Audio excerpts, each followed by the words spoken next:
এই জাতির স্বভাব হলো চুপ থাকা। এই জাতি কথা বলে না। আমার সংক্ষিপ্ত জীবনের একটা আমি অবজার্ভ করে দেখেছি, বাংলার স্বাধীন সর্বশেষ নবাব ছিলেন নবাব সিরাজউদ্দৌলা। নাম শুনেছেন না? লর্ড ক্লাইভ যখন তাকে ধরে নিয়ে যাচ্ছিল, তার লোকেরা, লক্ষ লক্ষ মানুষের চোখ দিয়ে পানি পড়ে, সামনে তার হাত পা বেঁধে নিয়ে যাচ্ছে, নীরবে শুধু চেয়ে থেকে শুধু চোখের পানি ফেলেছে। সেদিন যদি প্রতিটি নাগরিক তাদের হাতে শুধু একটা করে ঢিল নিয়ে ঢিল ছুটত, 180 বছরের এই বন্দি দশায় আমাদের থাকা লাগতো না। লক্ষ লক্ষ জনতার সামনে থেকে সংখ্যালঘু কিছু দুষ্কৃতী আত্মস্বীকৃত গুন্ডারা সামনে থেকে মাইক টান দিয়ে ফেলে মঞ্চের উপরে এসে, সামনে শ্রোতাগুলো কি কথা বলেছে না চুপ থেকেছে? আমরা চুপ থাকি। যদি কথা বলতাম, কোন মুনাফিক সামনে বুক উঁচু করে কথা বলার সাহস পেত না। বাড়িওয়ালা একজন, চোর 10 জন, সাহস বেশি কার? বলে 10 চোর চুরি করতে এসেছে, বাড়িওয়ালা যদি একটা হুঙ্কার ছাড়ে, ধর, 10 দিক থেকে 10 চোর দৌড়। এই জন্য আফসোস লাগে মাঝে মাঝে, মাঝে মাঝে মনে হয় যে আমরা মুসলমান, আমরা কাউকে তো ভয় পাওয়ার কথা না। পৃথিবীর কাউকে ভয় করা কি আমাদের জন্য জায়েজ আছে? আসতে বলবেন না, জায়েজ আছে? কি যেন একটা ভয় আমাদেরকে তাড়া করে। ভয় করা যাবে না, হতাশ হওয়া যাবে না, নিরাশ হওয়া যাবে না। আল্লাহ রাব্বুল আলামিন বান্দাকে সুন্দর করে ডাক দিয়ে বলছেন, ফালা তাহিনু ওয়ালা তাহজানু ওয়া আনতুমুল আ'লাউনা ইন কুনতুম মুমিনিন। হতাশ হও না, নিরাশ হও না, তুমি বিজয়ী হয়ে যাবে যদি সত্যিকারের তুমি ঈমান আনতে পারো। সত্যিকারের ঈমান তোমাকে আনতে হবে। আমার বন্ধুগণ, আল্লাহ বলছেন, বান্দা তুমি তোমার জিহ্বার হকটা যদি পরিপূর্ণরূপে আদায় করতে পারো, সোজা সাপটা যদি কথা বলতে পারো। সূরাতুল আহজাবের শেষের দিকে মহান রব্বুল আলামিন বলেন, ইয়া আইয়ুহাল্লাযীনা আমানু তাকুল্লাহা ওয়া কুলু قولا سديدا يصلح لكم أعمالكم ويغفر لكم ذنوبكم ومن يطع الله ورسوله فقد فاز فوزا عظيما جربنا الله أكبر ইমানদারেরা তোমরা আল্লাহ কি ভয় করো এবং সোজা সাপটা কথা বলো, ইনিয়ে বিনিয়ে কোনো কথা বলতে যেও না।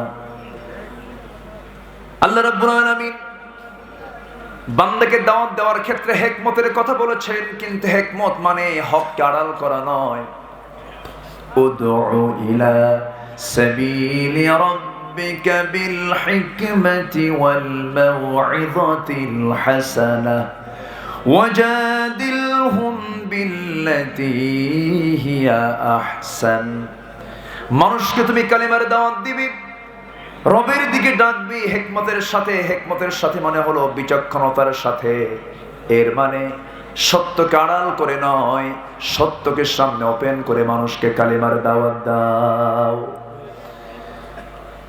আমি যদি আজকে সত্যবাদীর পরিচয় দিতে পারতাম, ওয়াকুলু কাওলান সাদীদা, আল্লাহ বলছেন বান্দা সত্যবাদীর পরিচয় দিয়ে সোজা সাপটা যদি তুমি কথা বলতে, তাহলে আমি কি করব? তোমার আমলনামায় যতগুলো তোমার ভুল করেছ, আমলনামা সুন্দর আমল করতে গিয়া, কাজ করতে গিয়া তোমার জিন্দেগিতে যেগুলো ভুল হয়েছে, ইউসলিহ লাকুম আ'মালাকুম, সমস্ত আমলগুলো আমি আল্লাহ ইসলাহ করে দেব।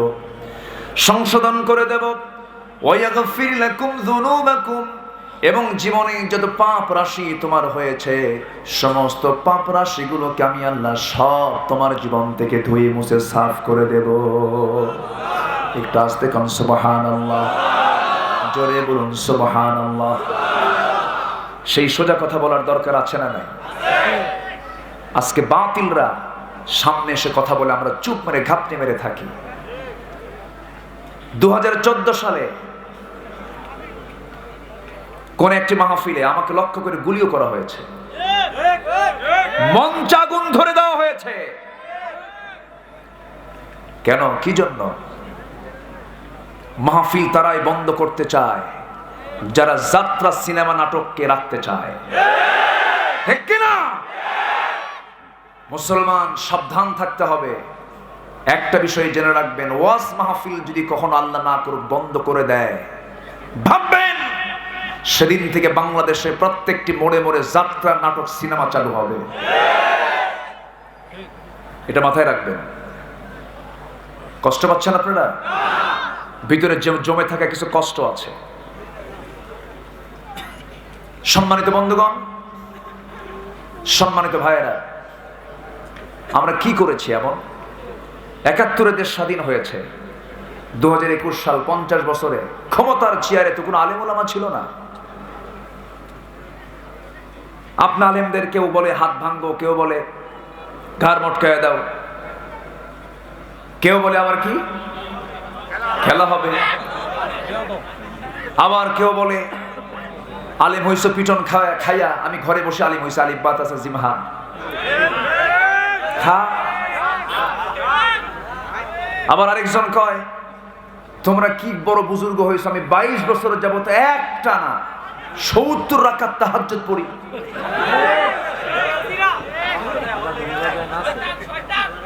সম্মানিত ভাইয়েরা, আমি অনুরোধ করে বলবো তাদেরকে, দয়া করে জগতের শ্রেষ্ঠ সন্তান, আল্লাহর দেওয়া বক্তব্য পৃথিবীতে সবচেয়ে বেশি ভয় পায় সেই বান্দা আমাকে যারা আলেম উলামা। ইয়াখশাল্লাহ মিন ইবাদিহিল উলামা। আলেমদের সঙ্গে বেয়াদবি করবেন না, এটা আমি আপনাদেরকে অনুরোধ করে বলছি যারা ভুল বুঝে এই সমস্ত আচরণগুলো করছেন। আতিপাতি নেতার আস্ফালন বেড়ে গেছে, ঠিক কিনা? আতিপাতি। কষ্ট পাচ্ছেন নাকি আপনারা? এখন বলবেন কাকে? কে ঠিক করে দেবে? লোক তো নাই। নার্সিং তো হবে কোরআন দিয়ে, কোরআন তো পড়তেই পারে না। লাকুম দীনুকুম ওয়ালিয়া দীন, বুখারী শরীফের 40 পারা। কথা বোঝেন না? সম্মানিত ভাইয়েরা, আম বাগানে একটা ছেলে আম চুরি করার জন্য গাছে উঠছে। বাগানের মালিক দেখা মাত্রই ভিতরে এসে বলছে ছেলেকে, এই ছেলে তোমার সাহস তো কম না, আমার বাগানে তুমি আম পাড়ার জন্য গাছে উঠে বসে আছো, তুমি কার ছেলে গো? থামো, তোমার বাবার কাছে আমি বিচার দেবো। ছেলেটা মুসকে মুসকে আসে। বাগানের মালিক বলে তুমি তো বেয়াদব কম না, তুমি ভয়ে ভীত না হয়ে তুমি আরো মুসকি মুসকে হাসো, তোমার বাবার নাম কি বলো? তোমার বাবাকে বিচার দেব। আরো হাসে। কে বাবাকে আপনি দেখতে চান? বাবার নাম জানতে চান? জানার দরকার নাই তো। আমার বাবাকে, আমার বাবা আমার মাথার উপরে গাছের ডালে সালা নিয়ে বসে আছে। কি কথা কি বোঝা যায়? কাকে বলবেন আপনি?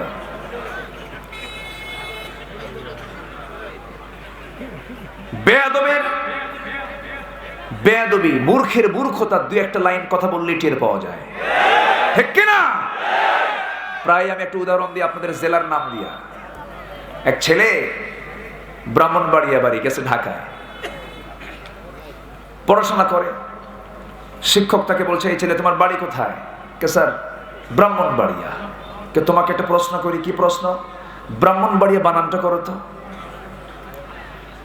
ব্রাহ্মণবাড়িয়া বানান করতে গেলে কিন্তু ভালো ছাত্র হতে হবে, ঠিক আছে না? ব্রাহ্মণ এই জায়গায় আরো কিছু যোগটোক আছে না নাই বলেন তো?